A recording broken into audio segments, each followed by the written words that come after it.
So students, today we will read narration. Narration का ये दो प्रकार के होते हैं। पहला होता है डायरेक्ट स्पीच, सेकेंड होता है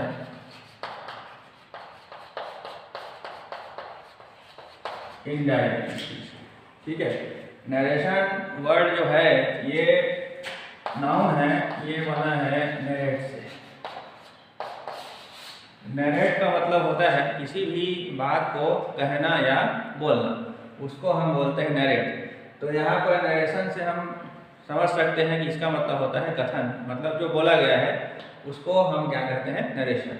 ये दो प्रकार के होते हैं, पहला होता है डायरेक्ट स्पीच, दूसरा होता है इनडायरेक्ट स्पीच। डायरेक्ट स्पीच का मतलब है प्रत्यक्ष कथन और इनडायरेक्ट स्पीच का मतलब होता है अप्रत्यक्ष कथन। ठीक है, तो एग्जाम में आपके डायरेक्ट स्पीच से इनडायरेक्ट स्पीच में चेंज करने के लिए उसमें कहा जाएगा। ठीक है, अगर डायरेक्ट स्पीच और इनडायरेक्ट स्पीच क्या होता है, प्रत्यक्ष और अप्रत्यक्ष। तो यहाँ पर इसका एग्जाम्पल मैं बता रहा हूँ, जैसे लिखा आपने राम सेज आई कम, फिर इधर इसका इनडायरेक्ट स्पीच बनाएंगे तो हो जाएगा Ram says that he comes.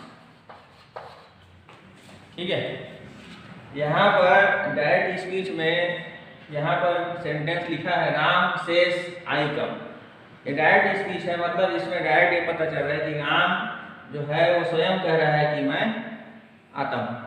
ठीक है, लेकिन यहाँ पर इस सेंटेंस में देखिए राम सेज दैट, यहाँ पर हमने दैट का यूज किया है और यहाँ जो डबल इन्वर्टेड कॉमा लगा हुआ था उसको हमने हटा दिया है।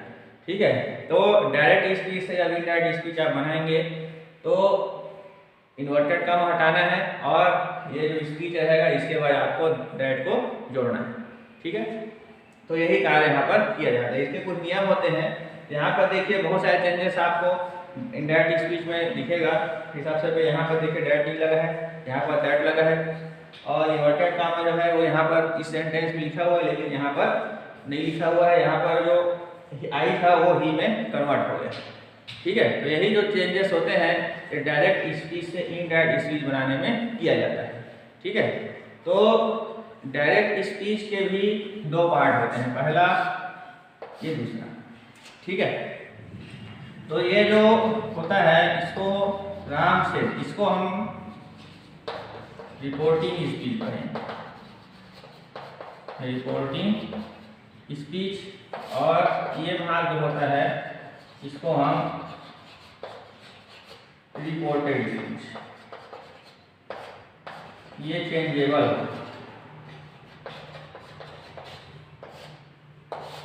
जो भी चेंज होना है वो इसी रिपोर्टेड स्पीच में ही होता है। ठीक है, रिपोर्टिंग स्पीच में कोई चेंज नहीं होगा। रिपोर्टेड स्पीच में चेंजेस होंगे वो रिपोर्टिंग स्पीच के बेस पे ही होता है। ठीक है, इस बातों का आपको ध्यान रखना है।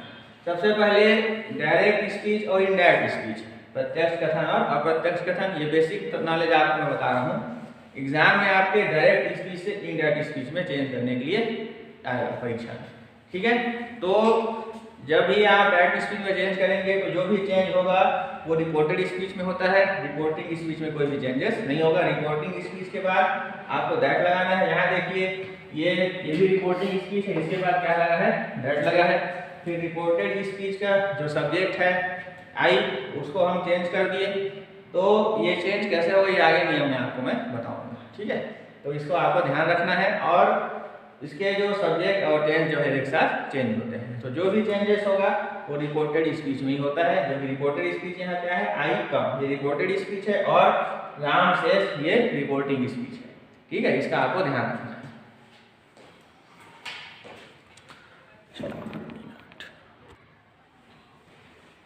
तो स्टूडेंट्स, इसके बाद हम लोग थोड़ा सा डायरेक्ट स्पीच को ड्रिल करेंगे। डायरेक्ट स्पीच, डायरेक्ट स्पीच यहाँ पर एक सेंटेंस में लिखा था राम सेज आई। ठीक है, राम सेज आई कम, ये क्या है? डायरेक्ट स्पीच है। अब इसमें बहुत सारे पार्ट्स होते हैं। सबसे पहले होता है रिपोर्टिंग स्पीच। रिपोर्टिंग स्पीच, यहाँ पर रिपोर्टिंग स्पीच होगा आउट ऑफ इन्वर्टेड कॉमा। ठीक है, रिपोर्टेड स्पीच जो होता है इसकी पहचान क्या होती है? वो इन्वर्टेड कामा से बाहर होगा। यहाँ देखिए इन्वर्टेड कामा यहाँ से यहाँ तक लगाओ, यहाँ शुरू और यहाँ कंप्लीट हो गया, लेकिन इस सेंटेंस में इन्वर्टेड कामा नहीं लगा। तो ये क्या, ये कौन सा स्पीच है? Reporting speech. ठीक है, तो यहाँ पर हम लिख लेते हैं राम सेज, ये क्या है? रिपोर्टिंग स्पीच होगा। अब इसी में आगे हम देखेंगे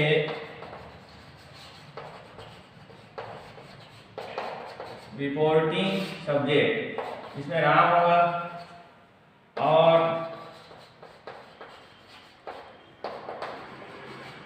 रिपोर्टिंग वर्ब ये सेज है। ये आप इसलिए मैं बता रहा हूँ कि जब आप इस एग्जाम जो आप नियम पढ़ेंगे तो उसमें लिखा रहेगा रिपोर्टिंग स्पीच के सब्जेक्ट के अनुसार इसको चेंज किया जाता है। रिपोर्टिंग वर्ब अगर प्रेजेंट इंडेफिनिट में है या फ्यूचर इंडेफिनिट में है, तो ये आपको पहचानना आना चाहिए कि कौन सा रिपोर्टिंग वर्ब है, कौन सा रिपोर्टिंग सब्जेक्ट है। ठीक है, इसे लिखा जाता है। दूसरा है इसी में रिपोर्टेड स्पीच, ये होता है अंडर द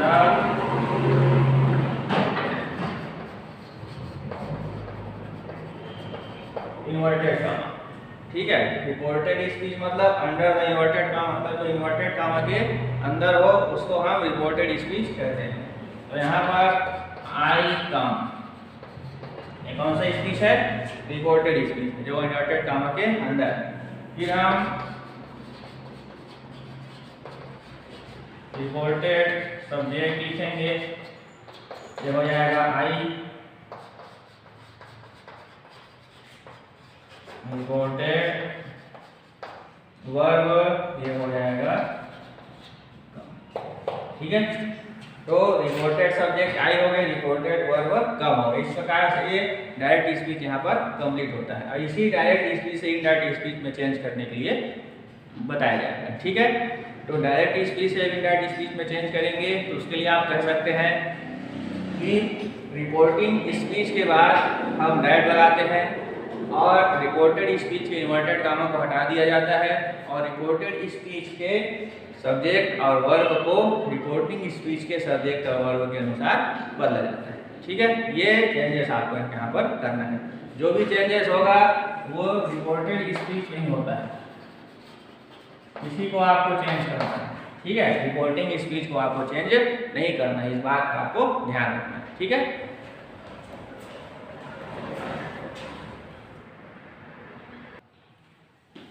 इसके बाद हम लोग देखते हैं चेंज इन स्पीच, मतलब स्पीच में आपको चेंज करना है direct speech to indirect speech. तो डायरेक्ट स्पीच से इनडायरेक्ट स्पीच में बदलने के लिए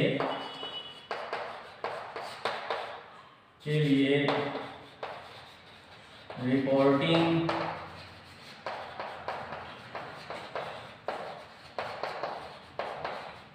के बाद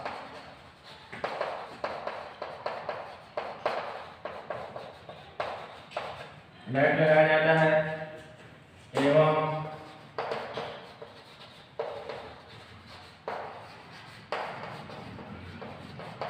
रिपोर्टेड स्पीच के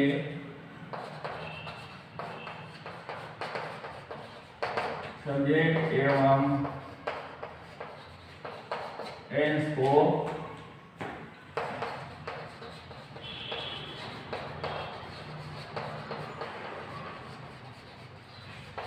रिपोर्टिंग स्पीच के सब्जेक्ट एवं टेंस के आधार पर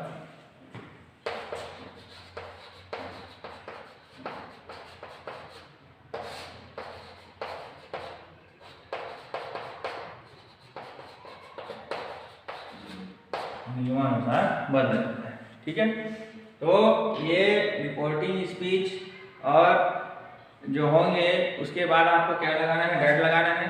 और रिपोर्टेड स्पीच के सब्जेक्ट और टेंस को रिपोर्टिंग स्पीच के सब्जेक्ट और टेंस के आधार पर नियमानुसार बदला जाएगा। ठीक है, यहाँ पर मैं आपको एग्जाम्पल देके बता रहा हूँ। Ramesh says I am going। ठीक है, ये एक डायरेक्ट स्पीच है और इसमें आ जाएगा change the narration, change the narration या चेंज इनटू इनडायरेक्ट स्पीच। ठीक है, change the narration and change into indirect speech. ठीक है, तो इसी के ऐसी दो प्रकार से क्वेश्चन आपको पूछे जाएंगे। तो यहाँ पर ये रिपोर्टिंग स्पीच है और ये रिपोर्टेड स्पीच है ना। तो यहाँ पर आप आंसर लिखोगे तो सबसे पहले ये रिपोर्टिंग स्पीच है, तो यहाँ आपको करना है रमेश सेज दैट, इतना लगा दिया। यहाँ पर लिखा है बदलने की रिपोर्टिंग स्पीच के बाद दैट लगाया जाता है, तो ये रिपोर्टिंग स्पीच है। इसके बाद आपने क्या किया, दैट लगा दिया। फिर रिपोर्टेड स्पीच के सब्जेक्ट और वर्ब बदलने का मतलब यहाँ पर आपको टेंस बदलना है। ठीक है, तो सब्जेक्ट यहाँ पर फर्स्ट पर्सन है, तो जब रिपोर्टेड स्पीच का सब्जेक्ट जब फर्स्ट पर्सन होता है तो हम उसको रिपोर्टिंग के सब्जेक्ट के अनुसार बदलते हैं। तो रिपोर्टिंग का सब्जेक्ट यहाँ पर थर्ड पर्सन है, तो यहाँ पर हम आई जो है क्या लिख देंगे, ही, क्योंकि यहाँ पर आई लिखा ये प्रोनाउन है, तो रमेश में कौन सा प्रोनाउन लगेगा उसको आप यहाँ पर लिखना पड़ेगा। ठीक है, तो जब आई के साथ एम लगा तो यहाँ पर ही के साथ चीज लगेगा, ही इज गोइंग। यहाँ पर टेंस नहीं चेंज हुआ है। टेंस कब चेंज होता है, जब रिपोर्टिंग वर्ब पास्ट में हो तभी आपको टेंस को चेंज करना है, अदरवाइज आपको टेंस चेंज नहीं करना। ये नियम आगे आपको नेक्स्ट वीडियो में बताया जाएगा। ठीक है, इसको ध्यान देंगे। और change into speech, direct speech to indirect speech, इसको आपको ध्यान से समझना है। ठीक है, तो ये यहाँ पर जो बेसिक जानकारी है नरेशन का डायरेक्ट स्पीच से इनडायरेक्ट स्पीच बदलने के लिए वो आपको मैंने बताया है। ठीक है, इसके बाद आपको फिर आगे मैं जो change into subject and change in tense, ये दोनों ये सारे नियमों को आपको मैं बताऊँगा।